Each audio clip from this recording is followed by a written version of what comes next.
मैं हूं आपके साथ मेघा। इस खास पेशकश में आपसे चर्चा हम करने वाले हैं ट्रेजेडी किंग दिलीप कुमार के बारे में। जैसा कि आप सब जानते हैं, एक वक्त था जब दिलीप कुमार फिल्मी दुनिया में पर्दे पर हिट फिल्में देते जा रहे थे। सायरा बानू भी लगातार कामयाबी की बुलंदियों को छूती जा रही थी। लेकिन उसके बाद न सिर्फ दिलीप कुमार बल्कि सायरा बानू का दौर भी खत्म हुआ और ये दोनों ही फिल्मी दुनिया से दूर हो गए। आज की अगर बात की जाए, कई सितारे हैं दिलीप कुमार की उम्र के ही या उनके दौर के ही जो फिल्मी पर्दे पर अपनी मौजूदगी लगातार दर्ज कराते हैं, लेकिन दिलीप कुमार और सायरा बानू काफी समय पहले से ही फिल्मी पर्दे से दूर हो चुके हैं, अलग हो चुके हैं। इन सबके बीच में लोगों के जहन में कई तरह के सवाल आते हैं, कई तरह के सवाल उठते हैं। एक रिपोर्ट हमने तैयार की है और इस बेहद खास रिपोर्ट में सबसे पहले आपको बताने वाले हैं कि दिलीप कुमार ने हमेशा सिर्फ और सिर्फ फिल्मों पर डिपेंड रहकर अपना सोर्स ऑफ इनकम वहीं तक रोक कर नहीं रखा। हमेशा से समझदार रहे हैं दिलीप कुमार और उन्हें पता था कि एक वक्त के बाद नए एक्टर्स का दौर आएगा, उनके करियर का ग्राफ नीचे जाएगा। इसीलिए उन्होंने कई और जगहों में भी इन्वेस्ट करके रखा, कई प्रॉपर्टीज में इन्वेस्टमेंट की, जहां से आज भी घर बैठे उन्हें लाखों की इनकम आती है। क्या है पूरा माजरा, ये इनकम कहां से आती है, ये जानने के लिए आपको नजर डालनी होगी हमारी रिपोर्ट पर। देखिए जरा। बॉलीवुड एक्टर दिलीप कुमार और सायरा बानू, इन दोनों को लेकर चर्चे आए दिन होते हैं। उम्र के इस पड़ाव पर पहुंचने के बाद जिस तरह से सायरा बानू दिलीप कुमार का ध्यान रख रही हैं, वो काबिले तारीफ है। बता दें आपको, दिलीप कुमार और सायरा बानू, इन दोनों को लेकर कई तरह की बातें हमेशा से कही जाती रही हैं। दिलीप कुमार और सायरा बानू आज फिलहाल, जैसा कि आप सब जानते हैं, ना तो सायरा बानू फिल्मों में एक्टिव हैं, ना ही दिलीप कुमार। अब लोग ये जानना चाहते हैं कि जब यहाँ पर इनके बीच में कोई काम वाम वाला सीन ही नहीं है, जब ये दोनों ही फिलहाल काम नहीं कर रहे, तो भला किस तरह से दिलीप कुमार और सायरा बानू अपनी जिंदगी का गुजारा कर रहे हैं। आपको बता दें, दिलीप कुमार अपने जमाने के सुपरहिट एक्टर हैं और इन सबके बीच में उनके नाम कई सारी प्रॉपर्टीज हैं। इन्हीं प्रॉपर्टीज से किराया आता है अच्छा खासा। बिना फिल्मों के भी लाखों कमाते हैं दिलीप कुमार, क्योंकि मीडिया रिपोर्ट्स की माने तो उन्होंने इन्वेस्टमेंट काफ़ी जगह कर रखी है और इसी इन्वेस्टमेंट की बदौलत वो आज भी लाखों रुपए कमाते हैं और सायरा के साथ खुशी के साथ अपनी ज़िंदगी बिता रहे हैं। किसी चीज़ की कमी नहीं है। फिल्मों से दूर रहने के बाद भी, बड़े पर्दे से अलग हो जाने के बाद भी दिलीप कुमार ने अपने आप को स्टेबल रखा है। किसी पर वो मोहताज नहीं है। उन्होंने कभी भी सिर्फ फिल्मों को यहाँ पर नहीं बनाकर रखा। सब कुछ उन्होंने कभी भी सिर्फ फिल्मों पर डिपेंड रहकर अपने करियर को आगे नहीं बढ़ाया। उन्होंने बिजनेस में इन्वेस्ट किया है, जिससे आज की तारीख में उन्हें अच्छा खासा फ़ायदा होता है। उन्होंने बिजनेस में अपनी किस्मत आजमाई, जिससे आज की तारीख में उन्हें अच्छा खासा फ़ायदा होता है और इसी फ़ायदे की बदौलत आज भी दिलीप कुमार किसी पर नहीं है मोहताज। और इसे लेकर जितनी ज़्यादा तारीफ़ें दिलीप कुमार की जाए, यकीनन उतनी ज़्यादा तारीफ़ें कम होंगी। बता दें आपको, प्रॉपर्टीज से आए रेंट के अलावा और प्रॉपर्टीज से हटकर इन्वेस्टमेंट के पैसे जो अब तक उनके पास आते हैं, उन सब से दिलीप कुमार का घर खर्च चलता है और ये घर खर्च काफ़ी ज़्यादा बेहतरीन तरीके से दिलीप और सायरा की ज़िंदगी को चला रहा है। उन्हें पैसे की कोई कमी नहीं है।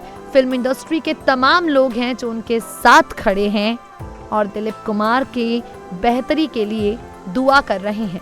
तो देखा आपने किस तरह से बिना फिल्मों के दिलीप कुमार घर बैठे लाखों रुपए कमाते हैं। कभी भी सिर्फ पिक्चरों पर वो डिपेंड होकर नहीं रहे। उन्होंने हमेशा सोर्स ऑफ इनकम कई और चीजों को बनाया, जिनका लाभ वो इस उम्र में उठा रहे हैं। आगे बढ़ते हैं। दिलीप कुमार और सायरा बानू, इनकी निजी जिंदगी से जुड़ी कई बातें आप जानते होंगे। लेकिन क्या लगता है आपको, सायरा बानू के दिल पर हमेशा से दिलीप कुमार का राज रहा है? नहीं।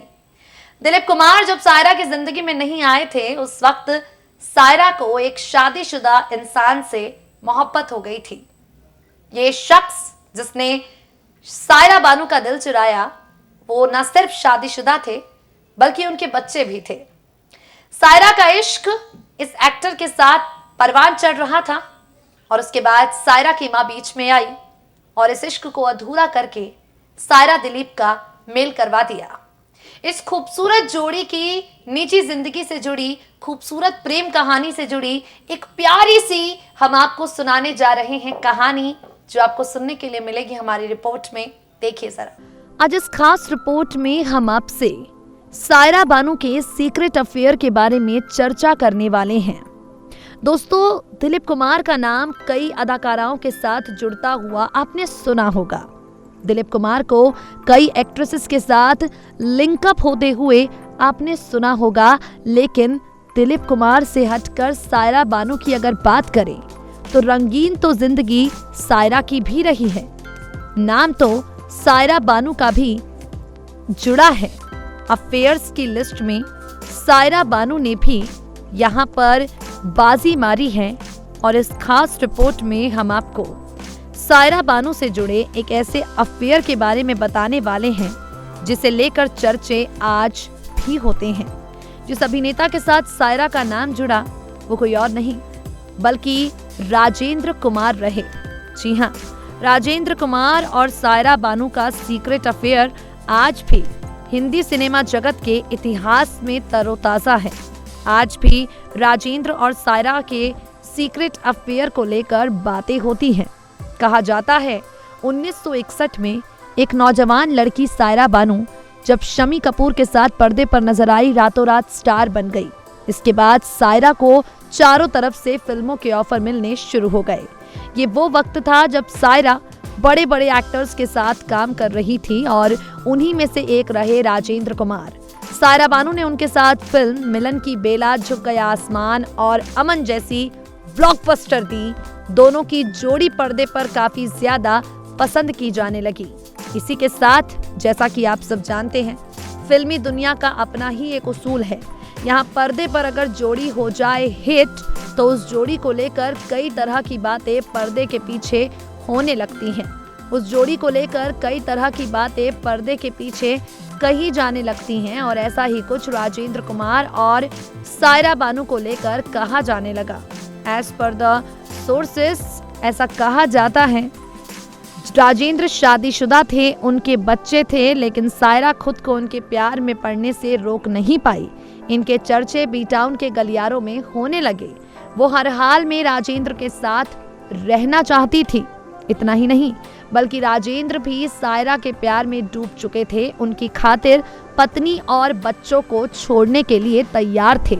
वो सायरा को शादी के लिए प्रपोज करने वाले थे, लेकिन ऐसा हो नहीं सका। कहा जाता है कि सायरा बानू की मां नसीम बानू को ये रिश्ता रास नहीं आया क्योंकि राजेंद्र कुमार शादीशुदा थे, दूसरे धर्म से ताल्लुक रखते थे। अपनी बेटी को इस रिश्ते से बाहर निकालने की कोशिश नसीम बानू ने शुरू कर दी और अपने मंसूबों को अंजाम तक पहुंचाने के लिए नसीम बानू ने दिलीप कुमार का सहारा लिया। दिलीप कुमार, जिन्हें सायरा बचपन से ही प्यार करती थी, बचपन से ही जिन्हें मन ही मन चाहती थी, सायरा के इसी इमोशंस का फायदा मां ने उठाया। नसीम ने आरके की ओर से सायरा का अट्रैक्शन खत्म करने के लिए दिलीप कुमार का सहारा लिया और सायरा की बर्थडे पार्टी में दिलीप कुमार को बुलाया। यहाँ जैसे ही दिलीप कुमार घर में दाखिल हुए, सायरा उन्हें देखते ही अपना दिल दे बैठी। इसके पहले वो सायरा से कई बार मिले, लेकिन उनके मुताबिक जन्मदिन वाले दिन सायरा का अंदाज कुछ अलग था। वो खुद को उनके प्यार में गिरफ्तार होने से रोक ना पाए और ऐसा खुद दिलीप कुमार कहते हैं। दिलीप साहब ने नसीम बानू की बात मानते हुए कुछ समय बाद सायरा को प्रपोज कर दिया। सायरा के सिर से राजेंद्र कुमार के प्यार का फितूर उतर गया। दिलीप सायरा की लव स्टोरी शुरू हो गई और राजेंद्र कुमार का किस्सा यहीं पर खत्म हो गया। हमेशा हमेशा के लिए इतिहास के पन्नों में दफन हो गया। कहने वाले लोग कई तरह की बातें कहते हैं, करने वाले लोगों ने कई तरह के दावे किए हैं। अब असल क्या है ये तो यही लोग बेहतर जानते होंगे। तो देखा आपने, प्यार इतनी आसानी से मुकम्मल नहीं होता, लेकिन अगर आपकी फीलिंग्स सच्ची हैं और प्यार को मंजिल तक पहुंचाने के लिए आप मेहनत करेंगे तो आपका प्यार उतना ही खूबसूरत रहेगा जैसे उम्र के इस पड़ाव पर पहुंचने के बाद सायरा बानू और दिलीप कुमार का है। दोस्तों, इस खास पेशकश में इतना ही। वक्त हो गया है आपसे विदा लेने का, फिर होगी आपसे मुलाकात, मगर तब तक के लिए दे दीजिए मुझे इजाजत। जुड़े रहिए हमारे साथ, रहिए अपडेटेड।